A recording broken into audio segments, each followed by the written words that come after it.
嗨，大家好，我是坦皮叔。今天是2025年4月23号，这一期咱们继续胡聊胡适、胡指胡威，还有胡一金老师今天这个胡适三大指数继续震荡三大指数涨跌不一。但是今天对金融消费者来说是难得的这个让人高兴的一天。截至收盘，上证指数微跌0.1%，你说这个控制多好吧？11连阳之后今天微跌0.1%，做到了精准控制深圳成指涨了0.67%，创业板指数涨了1%。截至收盘，两市成交额1.26万亿，你看成交额略有放大。截至收盘，两市上涨家数3185家，下跌的家数2050家。受这个特朗普昨天关于贸易战、关税战的表态对吧？昨天美股是大幅度反弹，所以受这个影响咱们胡适今天是高开，全天是震荡走势。胡适的这个指数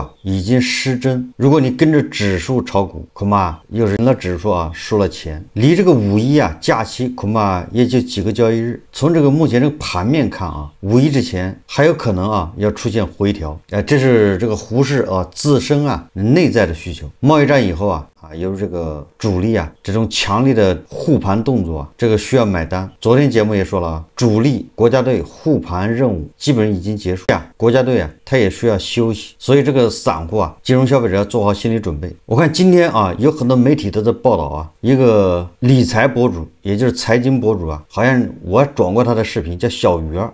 我不知道今天很多媒体在转发，好像他一下上了热门。为什么是呢？说他卖掉指数基金投资6年反亏90万。网友说懂了，别瞎折腾。近日一位理财博主分享自己的含泪投资经验，他通过沪深300指数基金入门，赚得第一桶金后卖掉，开始投资其他的。说一顿操作最终让100万本金亏了56.5万。他算了一笔账，如果当初把钱一直放在指数基金，反而能赚37万。如果当时选择回报更高的指数增强基金，能赚65万。这段经历引发不少网友共鸣，普通人还是别瞎折腾。指数基金虽然也有波动，但风险分散，比直接投资股票更稳。我认为这个财经博主他总结的还没有到位。等到他真的按他自己设想的只买这个指数基金，或者叫什么指数增强基金，到时候也不是这个结果，大概率还是要赔钱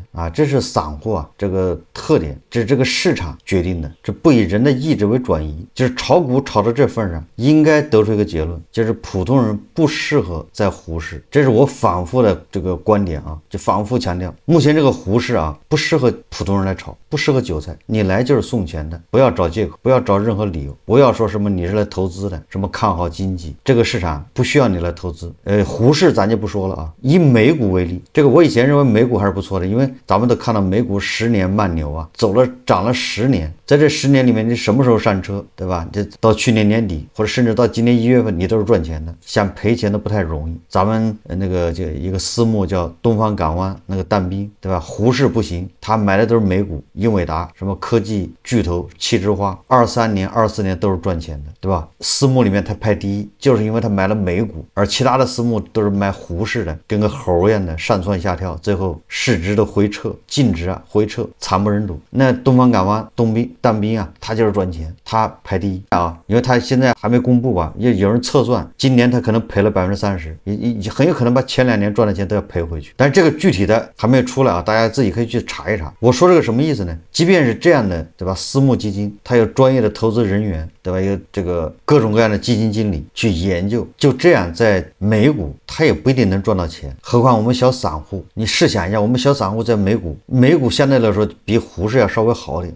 至少它监管，人家法律是完善的。美股里面谁敢造假吗？造假你就完蛋了，对吧？这个假会计那在胡适那是风生水起，一个乐视网让你们知道什么叫创业板的标杆，大家还有印象吗？中国的资本市场被他耍得风生水起就这样一个人到了美股，他什么叫法拉利未来吧，老老实实做人，是龙你得盘着，是虎你得卧着。敢造假吗？敢玩那些弯弯绕吗？敢耍小聪明吗？为啥？不就是美国的监管非常严厉吗？他敢欺诈上市吗？所以就这么一个市场，现在波动这么剧烈，自从这个特朗普宣布解放日，也就是贸易战、关税战以来，这美股波动是不是非常大？动不动一天就跌3%。动不动第二天又反弹，然后又跌又反弹，这个波动剧烈啊！你在里面稍微做反一次，基本上就是你就很难再翻身。你做错一次，你要做对2次、3次，你才能把损失给挽回。也就是说，让一个散户就在那儿赚钱变得非常困难。我的意思是，连美股现在都不靠谱了，对吧？你在美股都很难赚钱，你就不要说胡适了，胡适就没打算让你赚钱。所以说我一直对吧，建议大家远离这个胡适美股有朝一日你还有可能会回本。这话怎么说呢？就是说美股现在不管它是上下震荡还是怎么走，本质上是特朗普乱拳打死老师傅，可以理解成特朗普的这个叫倒行逆施或者胡作非为。就美国的这个它自身的这个优势美国的实力，对吧？美国的科技，美国的这个金融资本并没有这个出现问题，略加调整，人家又能回到这个正常的轨道上。那你在胡适呢，对吧？这是两概念。胡适现在自身的这个病根是找到了，但是谁也不敢提也不敢去治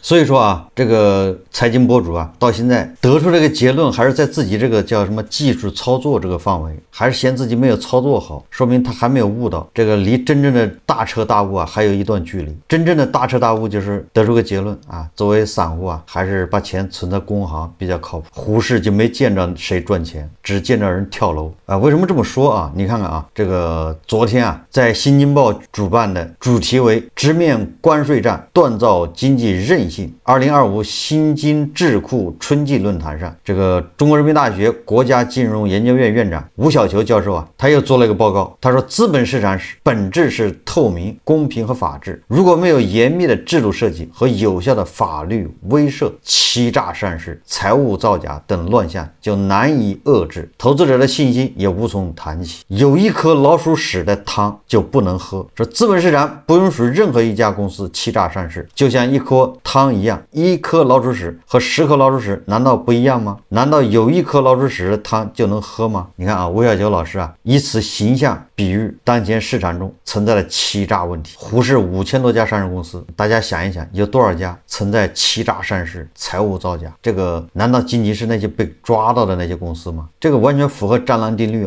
吴晓球说有些人总认为大部分上市公司是好的，但资本市场不是靠大部分公司好就可以稳定运作的生态，只要有作假存在，整个市场的透明度就会遭到破坏，投资价值就失去了基础。说的没毛病你只要有一家公司存在欺诈上市、财务造假，就说明你这个监管系统出问题了。你这个监管系统出了问题，你怎么能肯定说只有一家呢出问题呢？吴晓球强调资本市场的风险收益率不是来自价格波动本身，而是来自企业的成长性、科技创新能力和产业周期带来的不确定性。因此，上市公司竞争力是资本市场的根基，而这种竞争力首先必须建立在真实合规的财务信息之上。那大家对照一下，我们现在这个胡适讲的就是博弈就是低买高卖，就是赚一个差价。这个差价怎么出来呢？对吧？就靠我们每个人对信息的把握，对各种谣言、各种概念追逐。它不是跟着说，这个上市公司今年又赚了2个亿，那个上市公司今年赚8个亿，就像苹果或者是英伟达一样，变成一个印钞机，给大家带来源源不断的财富。它不是这样子的，它也不是成长性，说我这个公司现在就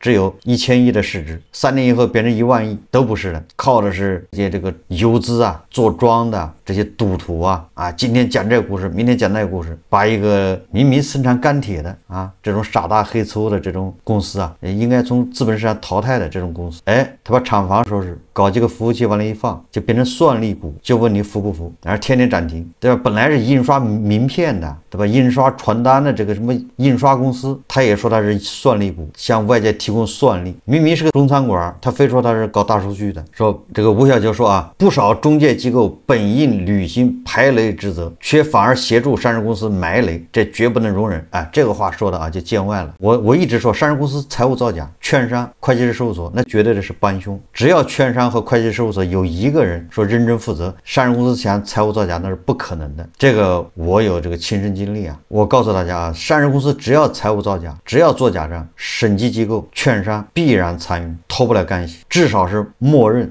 他有可能不是直接参与，但是他知道他默认，看破不说破，他是这种心态。为什么呢？非常简单，因为这个是我的客户，每年给我300万、500万的审计费，给我这么多的顾问费，这是我的客户啊！我把这客户得罪了，我哪儿拿这300万、500万呢？我为股民负责，股民给我钱吗？对吧？我这个会计师事务所，我这今年的收入是股民给的吗？股民1毛钱不给，对吧？都是这个上市公司给我钱，拿人钱财替人消灾。所以啊，在中国这种营商环境之下，那你就知道这些会计师事务所和这个上市公司什么关系。所以即便你是4大5大，你到中国来也得符合中国的国情。所以这个是叫什么？普华永道，对吧？就被恒大带到沟里去了，认栽啊！我也就说啊，中介机构是维持市场透明度的重要一环。如果中介机构失职，欺诈行为就会层层包装，最终伤害的还是普通投资者。资本市场法治是基础，作为维护资本市场公平的重要一环，退市机制上也需要进一步完善。吴小球表示啊，不能简单的把退市当作惩罚手段，不是说上市公司违法了就开始调查，就开始 ST 退市。在他看来，退市必须以完善的投资者保护和赔偿机制为前提，特别是要照顾到中小投资者的正当权益。我是在你披露的财务报表、会计师签字无保留意见的前提下买的股票，你过了1年告诉我4年财务造假，怎么可以不赔偿？吴小球提出，退市不能一退了之，必须依法理清责任，确保投资者在欺诈行为中受到损失得到合理弥补。这个啊，我认为在中国目前现阶段是行不通的，也就是这个民事赔偿部分呢很难落地，不如啊直接走刑责，就是财务造假相关认定就是坐牢。为什么这么说啊？其实一旦一个上市公司走到财务造假这一步的时候，往往伴随着什么呢？伴随着就像那个恒大是一样的，就是他已经被掏空了，大股东啊自己的资产转移了，上市公司也被他掏空了，变成一个空壳。这个时候你说把他逮住，说让他罚款，让他赔偿，人家是叫一人坐牢，对吧？全家幸福，没钱退。你恒大不就这个现状吗？你让他赔钱怎么赔啊？他还2万亿窟窿要堵呢。上市公司一旦到做假账的时候，实际上就已经揭不开锅了，什么资产都没有，就是一个壳。你说你怎么让他赔？你可以告他，法院可以判决他该赔10个亿、8个亿，他没钱，顶多破产清算，你的赔偿1毛钱拿不到。所有的这个财务造假上市公司大部分都会这样。所以啊，最好是牢底坐穿，对吧？我有一期节目我还建议啊，你这个公司要上市的话，那对不起，你这个实际控制人、大股东、二股东本人以及家属不准出境。当然这个比较极端啊，也难以执行。如果说限制他出境，他就离不开中国，那他做什么事他得小心一点，他跑不了。现实是很多大股东啊，对吧？家人、老婆、孩子都已经转移到国外去了，钱也转移到国外，他一个人在国内，你能把他怎么样？这跟徐老板差不多啊。这个吴小球说啊，说针对欺诈上市和财务造假问题，要实行严刑峻法，一定要罚到他们倾家荡产，判他们把牢底坐穿，这个是对的啊，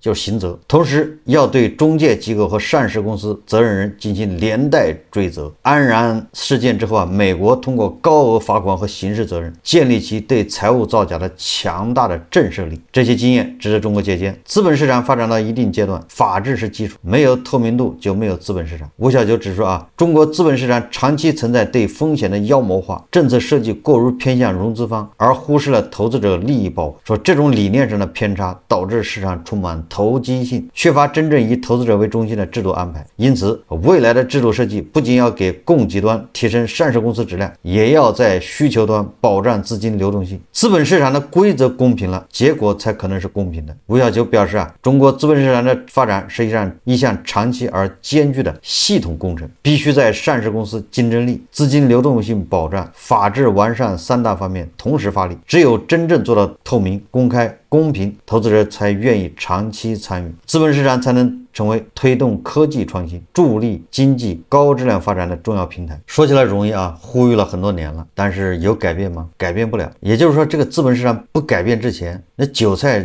你要参与资本市场，那叫九死一生啊，九死一生都做不到，恐怕九死半生了。刚才咱们也说了，即便是美国这样的成熟市场，小散户进去了也未必能赚到钱。这个说来说去啊，我们也得从自身再说一说。实际上这就涉及到投资，投资是一个非常专业的事情，但是恰恰啊，我们忽略了这一点。我们认为是个人就应该会投资，投资多简单啊，对吧？首先我有钱，没钱我可以借，加杠杆，然后我低买高卖嘛，对吧？1块钱买的5块钱卖，这不就赚钱了吗？这个难道还有人教吗？这个不都是天生啊这自带的吗？功能与生俱来的吗？这每个人都会这么想，每个人从来没想过说我适合不适合投资啊？我是这块料子吗？对吧？我学习能力挺差的，我看个东西看半天看不懂，对吧？我学这个我也不会，学那个我也不会，我只做一些机械的事情，对吧？我也只适合在流水线上拧螺丝。但是即便这样的人，他也认为投资太容易了，是吧？这一旦我失业了，我拧螺丝的工作我都找不到了，我还可以去炒股。就很多人把炒股、把理财、把投资当做一个好像在这个拧螺丝之下的有手就会，这是个非常大的一个天大的误会啊！实际上投资是非常专业的。这个误会来自于哪儿呢？就为什么这么多韭菜认为自己适合投资呢？我觉得啊，一个跟人的这个本性有关，就是赌博啊，每个人都有赌性，黄赌毒嘛，这个赌性是与生俱来的，多少有那么一点，都喜欢试一把手气。最近这个黄金不是涨得非常好吗？黄金也是理财，对吧？很多人把它当做理财。今天媒体报道啊，新闻晨报还有好多媒体报道，是吧？太疯狂，有人抵押房子贷款70万买黄金，打算持有1到2年再择高位卖出。昨天咱们节目说了啊，这个黄金到这个地步啊，风险远远大于收益。你看今天好像黄金就开始震荡，昨天是突破3400吧，今天又回到3300，还是跌破了3300，也就是现在啊，它是震荡幅度加大了。黄金再涨，普通人也不能干的3件事。近日来，黄金价格强势上行，连续刷新历史高位。黄金价格有关黄金的消息接连冲上热搜。与黄金投资客相比，贷款炒金者多为35岁以下年轻人，操作手法也更大胆激进，热衷于快进快出，在短线交易中博取收益。说在广东物流行业工作的熊林，今年3月底抵押了老家一套房产，贷出一笔约70万的资金，分批买入实体黄金。他以购入成本计算，实体黄金啊，如果黄金突破900元每克，每克浮盈基本在100元以上，总共能获取近10万元收益。当前他持有的黄金已上涨约11%，从账面计算，不仅覆盖了5%的贷款年利率，还获得了近6%的收益。他告诉记者，相较于当前3线城市的房产抵押后购入黄金的增值空间更大，尤其是实体黄金。熊林说啊，他打算将手中的黄金持有1到2年，再择高位卖出。与熊林打算放长线不同，大伟在一家电商平台做短视频剪辑，平常习惯了快节奏生活的他，坚信炒黄金最重要的是快，找时机要快，买入和赎回要快。在这种理念下，他最近都在找有优惠活动的借款平台，尽量低息获得资金，再看准时机，在银行积存金产品上快速进出，在金价波动中赚取短期收益。大伟并未透露近期收益情况，不过他最近一次战绩是在4月7日黄金下跌时投入10万元抄底，4月11日卖出，4个交易日赚到小半个月的工资。他说这些人呢都是短期尝到了一点点甜头，随时啊把这个甜头要加倍，还要带上利息还回去。中国香港金融衍生品投资研究院院长王洪英认为，当前黄金价格处于历史高位，存在技术回调的可能性较大。如果投资者在此时买入黄金后遭遇价格下跌，由于贷款需要短期内偿还，这导致财务压力增大，轻则影响个人征信用记录，重则因亏损严重而陷入个人财务困境。这个也属于咎由自取啊！他把房子抵押出去贷款，利息是5%年化，拿这个钱去炒黄金。首先你的盈利5%以上，否则你就是赔钱。盈利5%以上，你想想这多难吧？你怎么知道现在的黄金价格未来还要涨呢？1年以后，对吧？这个金价上涨的原因啊是什么？你不管说出几个原因，这些原因都有可能会消失。比如地缘政治，现在眼看着啊形势比较紧张，感觉好像要第3次世界大战，但是某一个晚上啊，这一切烟消云散，俄乌它停火了，这个完全有可能啊。然后由于这个特朗普的不着调，对吧？